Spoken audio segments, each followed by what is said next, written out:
नमस्कार, आप देख रहे हैं खबरों का पंचनामा। आपके साथ मैं हूं परवीन शेख। हम लेकर आए देश और दुनिया की 5 बड़ी खबरें, जिस पर चर्चा के लिए हमारे साथ स्टूडियो मौजूद हैं कैपिटल टीवी के executive editor Rajiv Kumar. Sir, आपका बहुत बहुत स्वागत। धन्यवाद। सबसे पहले एक नजर आज की टॉप हेडलाइंस पर। गुजरात में पीएम मोदी का बड़ा रोड शो, भावनगर में रैली को किया संबोधित। आत्मनिर्भर भारत की बात दोहराई, चिप से शिप तक का दिया मंत्र। वायनाड पहुंचा गांधी परिवार, राहुल गांधी ने की जनसभा, बोले केरल है राष्ट्र का मजबूत लोकतांत्रिक उदाहरण, पीएम मोदी को बताया कमजोर प्रधानमंत्री। अमेरिकी राष्ट्रपति डोनाल्ड ट्रंप ने H-1B वीजा के आवेदन शुल्क में किया बड़ा बदलाव, अब 1 लाख अमेरिकी डॉलर चुकाने होंगे। विपक्ष ने विदेश नीति पर उठाए सवाल। बिहार विधानसभा चुनाव के बीच लालू परिवार में बड़ा टकराव, बहन रोहिणी आचार्य ने भाई तेजस्वी यादव के खिलाफ खोला मोर्चा।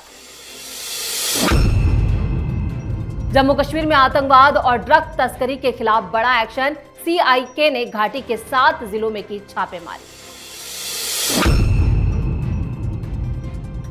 खबरों में सबसे पहले बात पीएम मोदी की। गुजरात पहुंचे पीएम मोदी ने एक बार फिर निर्भर भारत की बात कही। गुजरात के भावनगर में पीएम मोदी ने 34,200 करोड़ रुपए से ज्यादा की विकास परियोजनाओं का उद्घाटन और शिलान्यास किया। प्रधानमंत्री ने समुद्र से समृद्धि कार्यक्रम में हिस्सा लिया और जनसभा को संबोधित किया। उन्होंने कहा कि भारत का सबसे बड़ा दुश्मन दूसरे देशों पर निर्भरता है। अगर हम दूसरों पर निर्भर रहेंगे तो हमारे आत्मसम्मान को ठेस पहुंचेगी। हम 1.4 अरब देशवासियों का भविष्य दूसरे के हाथों में नहीं छोड़ सकते। 100 दुखों की एक ही दवा है और वो है आत्मनिर्भर भारत। इसके साथ ही उन्होंने कांग्रेस पर देश की शिपिंग सेक्टर को बर्बाद करने का आरोप भी लगाया। पीएम मोदी ने गुजरात में आज जो बातें कही हैं वो सीधे तौर पर विदेश नीति और कांग्रेस पर निशाना। देखिए, कांग्रेस पर सिर्फ निशाना नहीं है, बल्कि विदेश में बैठे हुए उन ताकतों पर भी है, डोनाल्ड ट्रंप जैसे लोगों पर भी है कि अब भारत वो भारत नहीं है जिसे तुम अपने ऊपर निर्भर या फिर कुछ और देशों के सहयोग से निर्भरता की बात करके उसे झुकने पर मजबूर कर दोगे। प्रधानमंत्री मोदी कूटनीतिक जवाब देते हैं और कूटनीतिक जवाब उन्होंने अमेरिका को भी दिया है और वही जवाब यहां कांग्रेस पार्टी के लिए भी है कि कांग्रेस की सरकारें हुआ करती थी, इतने सालों तक सरकारें रही, 50 सालों तक इस पार्टी की सरकारें रही है और उसमें भारत को किस दिशा में ले गया। भारत आत्मनिर्भर के बदले पर निर्भर होता गया हर सेक्टर में। ये आज शिपिंग सेक्टर की बात जो कर रहे हैं प्रधानमंत्री मोदी, वो केवल शिपिंग सेक्टर की बात नहीं है, क्योंकि वो प्रोग्राम ही शिपिंग को लेकर था, तो इसलिए समुद्र से समृद्धि तक की बात हो रही थी तो समुद्र की बात की। लेकिन डिफेंस सेक्टर में हम केवल दूसरे के ऊपर निर्भर रहे। आज हमारी केवल आत्मनिर्भरता नहीं है, बल्कि हम हथियार बेच रहे हैं। मोबाइल इंडस्ट्री की बात राहुल गांधी करते हैं, असेंबलिंग हम लोग कर रहे हैं। असेंबलिंग नहीं कर रहे, बल्कि हमारे यहां फैक्ट्रियां बन रही है और दूसरे देश भी यहां मैन्युफैक्चरिंग के लिए आ रहे हैं, केवल एक्सपोर्ट करने के लिए नहीं आ रहे हैं। जिस सेक्टर में देखिए आत्मनिर्भरता हमारे तरफ बढ़ रही है और हम अलग अलग जितने भी सर्विसेज और उसके साथ गुड्स सेक्टर हैं, हर जगह पर हम खुद पर निर्भर होने की कोशिश कर रहे हैं और ये कोशिश 2, 4, 10 साल की बात नहीं है।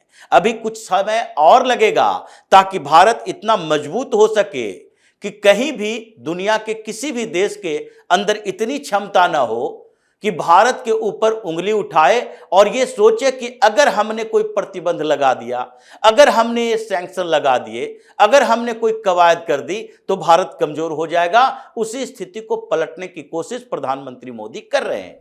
जी, खबरों में अब बात अगली खबर की। गांधी परिवार वायनाड पहुंचा है। वायनाड से सांसद प्रियंका गांधी वाड्रा पिछले 7 दिनों से वहां मौजूद हैं, जो लगातार लोगों से भी मिल रही हैं। इसी कड़ी में प्रियंका और सोनिया गांधी ने कॉफी किसानों के साथ मुलाकात भी की थी। आज राहुल गांधी ने वायनाड में एक जनसभा की। उन्होंने कहा कि वो केरल को राष्ट्र के लिए एक मजबूत लोकतांत्रिक उदाहरण मानते हैं। वहीं राहुल गांधी ने वोट चोरी का जिक्र किया, साथ ही मोदी को कमजोर प्रधानमंत्री करार दिया।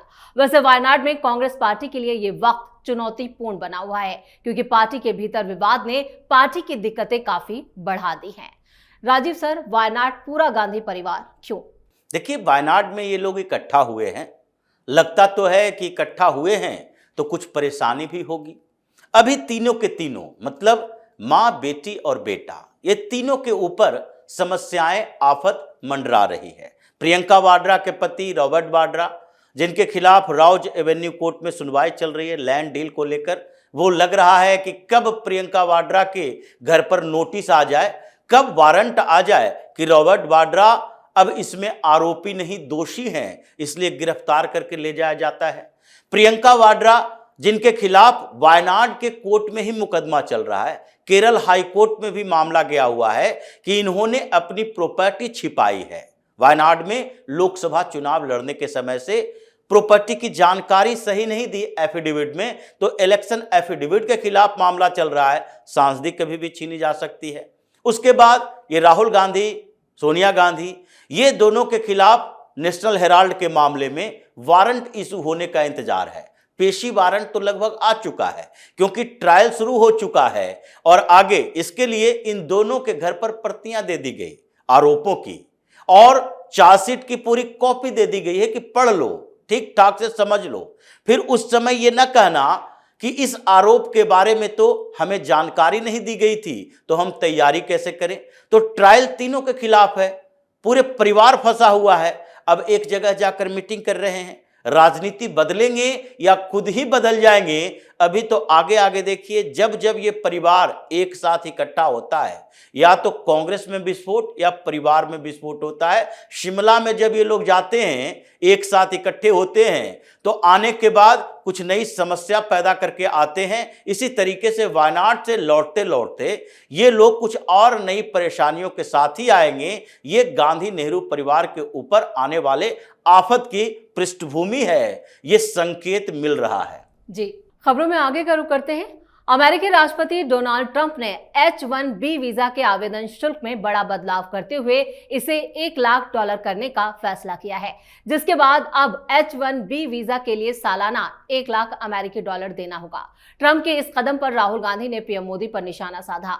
उन्होंने सोशल मीडिया प्लेटफॉर्म एक्स पर अपनी 2017 की पोस्ट का जिक्र करते हुए कहा कि उन्होंने उस समय भी पीएम मोदी से इस मुद्दे को ट्रंप के साथ उठाने की बात कही थी, लेकिन कोई कार्रवाई नहीं हुई। राहुल ने लिखा, मैं दोहराता हूं, भारत का पीएम कमजोर है। विपक्ष ने H-1B वीजा को लेकर मोदी सरकार की विदेश नीति पर भी सवाल उठाए। वहीं केंद्र सरकार ने भी H-1B वीजा को लेकर चिंता जताई है और अमेरिकी कंपनियों से फीडबैक ले रही है। ट्रंप ने जो ये कदम उठाया है आवेदन शुल्क बढ़ाकर, क्या विपक्ष इस पर और सियासत करेगा? देखिए, विपक्ष की बात नहीं है, ये देश की बात है। इस पर विपक्ष सियासत करती है तो उसकी बेशर्मी है। राहुल गांधी अगर कमजोर कह दे प्रधानमंत्री मोदी को, उससे देश की समस्या हल नहीं हो जाएगी, क्योंकि ट्रंप भारत को झुकाने की कोशिश कर रहा है और अलग अलग प्रतिबंध लगाया, टैरिफ भी लगाया है 50%। अब नेगोशिएटर भेजकर उसको कम करने की कोशिश कर रहा है। ये तो सिर्फ भारत को टारगेट करके नहीं है, लेकिन फिर भी H-1B वीजा पाने वाले लोगों में भारत के लोगों की संख्या ज्यादा है, तो इसलिए कहा जा रहा है कि नहीं नहीं $1 लाख पर एनम देना पड़ेगा। देना किसे पड़ेगा? देना कंपनी को पड़ेगा, देना वो एम्प्लॉय को नहीं पड़ेगा। वो कंपनी की तरफ से अप्लाई किया जाता है कि हमें भारत से 10 लोग लाना है, 20 लोग लाना है। कंपनी वो वीजा प्रोवाइड एम्प्लॉय को करती है और उसके लिए उसकी सैलरी के अलावा इन लोगों ने कहा है कि $1 लाख पर एनम के अनुसार वीजा चार्ज देना पड़ेगा। अब ये ट्रंप वहां के लोगों को भ्रमित करने की कोशिश कर रहा है कि देखो, हम कुछ लोगों को आने से रोकेंगे तो उसके बाद होगा क्या, यहां पर रोजगार बढ़ेंगे। रोजगार नहीं मिल रहे, ये बेरोजगारी का आलम बढ़ रहा है, बेरोजगारी की स्थिति पैदा हो गई है अमेरिका के अंदर और ट्रंप इसका फायदा उठा रहा है बिजनेसमैन की तरह कि नहीं नहीं, हम खजाना भी भरेंगे, नो एंट्री बैन के वीजा के आधार पर हम ये फीस बढ़ाकर हम नो एंट्री का बोर्ड लगा देंगे। इसके ऊपर अभी सुप्रीम कोर्ट की सुनवाई होगी अमेरिका में, क्योंकि सारे परेशानियां एम्प्लॉय की नहीं है, उससे भी बड़ी परेशानियां अमेरिका की कंपनियों की है। वो अपने फायदे के लिए बुलाता है। अगर अमेरिका में उतने स्किल्ड वर्कर मिल जाएंगे जो भारत से लेकर जाता है, तो फिर वो भारत से बुलाएगा नहीं, क्योंकि वो बुलाता इसलिए है कि स्किल्ड वर्कर की कमी है अमेरिका के अंदर। टेक्नोक्रेट्स की कमी है अमेरिका के अंदर, और इसलिए भारत से बुलाना पड़ता है। और उसके लिए जितना पैसा भारत वाले को देता है, एक एम्प्लॉय को देता है, एक इंजीनियर को देता है, उतना पैसा में वहां पर एक वर्कर नहीं मिलेगा।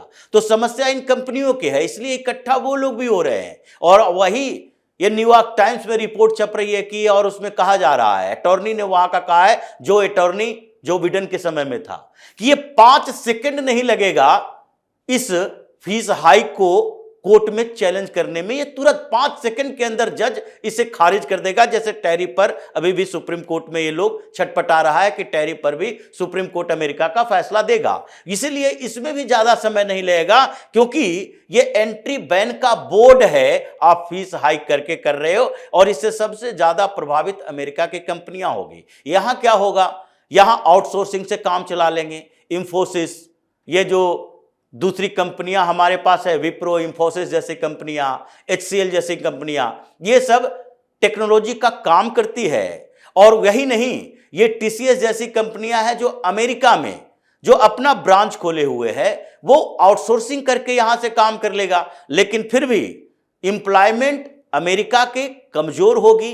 भारत के जो लोग अमेरिका से लौटेंगे वो यहां से भी उसी कंपनी के लिए काम करेंगे। अमेरिका के रेवेन्यू डिफिसिट होगा, वहां रह रहे हैं तो वहां खर्च भी कर रहे हैं, यहां रह के पैसा लेंगे तो टोटल पैसा भारत में ही खर्च होगा। इसलिए ये पॉलिसी लाया है, डराने वाली चीजें हैं। अभी भारत सरकार इसलिए वहां के कंपनियों से बात कर रही है, अपनी कंपनियों से बात कर रही है। आगे क्या सॉल्यूशन निकाला जाएगा उसके लिए चर्चा हो रही है। विपक्ष के खींचतान करने से कोई काम होने वाला है नहीं।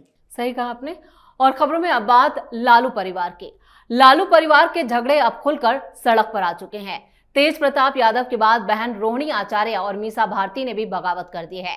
इस झगड़े के पीछे तेजस्वी यादव को बड़ी वजह माना जा रहा है, क्योंकि पूरी पार्टी पर उनके होल्ड ने परिवार के बाकी सदस्यों को साइडलाइन कर दिया है। यही वजह है कि रोहिणी आचार्य ने सोशल मीडिया पर इमोशनल पोस्ट लिखकर अपना गुस्सा जाहिर किया और साफ कहा कि उन्हें ना तो पद की लालसा है और ना राजनीति की भूख, उनके लिए सिर्फ आत्मसम्मान ही सबसे ऊपर है। वहीं मीसा भारती ने भी पार्टी के अंदर इसको लेकर विरोध किया है।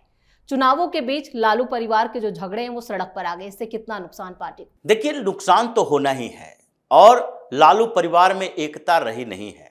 ये तो लालू प्रसाद यादव जब एक्टिव थे तो दबा कर रखे रहे। ये लालू प्रसाद यादव के समय से ही मीसा भारती का अलग गुट और तेजस्वी का अलग गुट चल रहा था। मीसा भारती के साथ तेज प्रताप यादव भी हैं, अब रोहिणी आचार्य भी हो गई। रोहिणी आजकल लालू प्रसाद यादव की ज़्यादा करीबी थी, इसलिए उन्हें भी टिकट दिया गया था। पिछले लोकसभा चुनाव में लालू प्रसाद यादव वहाँ रैली भी किए, जिताने की भरपूर कोशिश की, हार गई। अब वो कहा जा रहा है कि वो सिंगापुर लौट गई हैं गुस्से में कि नहीं नहीं, ये पार्टी तेजस्वी नहीं चला सकता।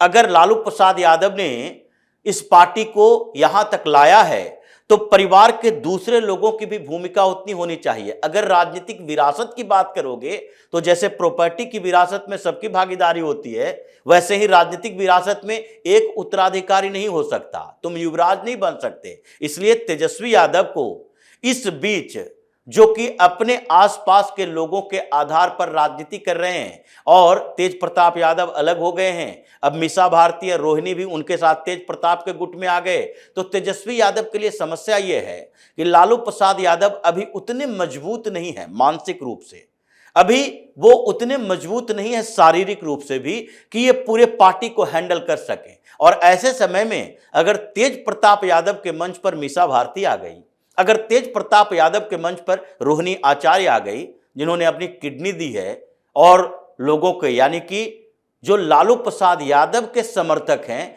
उनके मन में रोहिणी के लिए एक अच्छा सपोर्ट है, इमोशनल सपोर्ट, और उस समय अगर ये तीनों मंच पर आ गए तो फिर तेज प्रताप यादव के लिए और बड़ी परेशानी इस चुनाव में हो जाएगी। जी, खबरों के आखिर में बात कश्मीर में छापेमारी की। जम्मू कश्मीर में CID की काउंटर इंटेलिजेंस कश्मीर शाखा ने आज घाटी के 7 जिलों में 8 जगहों पर छापेमारी की, जिसमें श्रीनगर, बारामूला, अनंतनाग, कुपवाड़ा, हंडवाड़ा, पुलवामा और शोपियां शामिल है।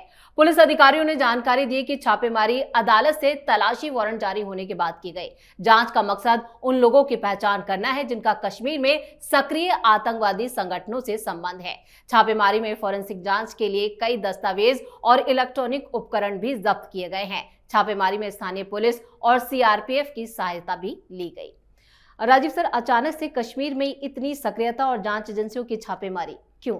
देखिए, अचानक तो नहीं है, कुछ समय से ये चल रहा था और अभी पुलिस जम्मू कश्मीर की सरकार के पास नहीं है। इसी बात को लेकर उमर अब्दुल्ला परेशान रहते हैं कि अगर जम्मू कश्मीर की पुलिस उनके नियंत्रण में होती तो ऐसी छापेमारी नहीं होती। ये छापेमारी होती है तो फिर ये पूरा का पूरा नेटवर्क जो है टेररिस्टों का, जिसमें टेररिस्ट भी होते हैं, जो जिहादी होता है, जिसके हाथ में हथियार होता है, उसके सिंपैथाइजर होते हैं जो गांव में उन्हें शरण देते हैं, और उसके सिंपैथाइजर के साथ उनके माइंड वॉश करने वाले लोग होते हैं जो intellectual class, so called intellectual class है जम्मू कश्मीर में। उसमें बड़े बड़े प्रोफेसर हैं, वो बड़े जर्नलिस्ट भी हैं, कुछ डॉक्टर है, कुछ पत्रिकाओं में लेख लिखने वाले लोग हैं, वकीलों की फौज है। ये सारे जो हैं वो वहां पर युवाओं को भड़काने की कोशिश में लगे रहते हैं। जैसे ये अर्बन नक्सल की बात होती है, उसी तरह अर्बन टेररिस्ट है जो कि हथियार नहीं उठाता बल्कि लोगों को हथियार उठाने के लिए प्रवोक करता है।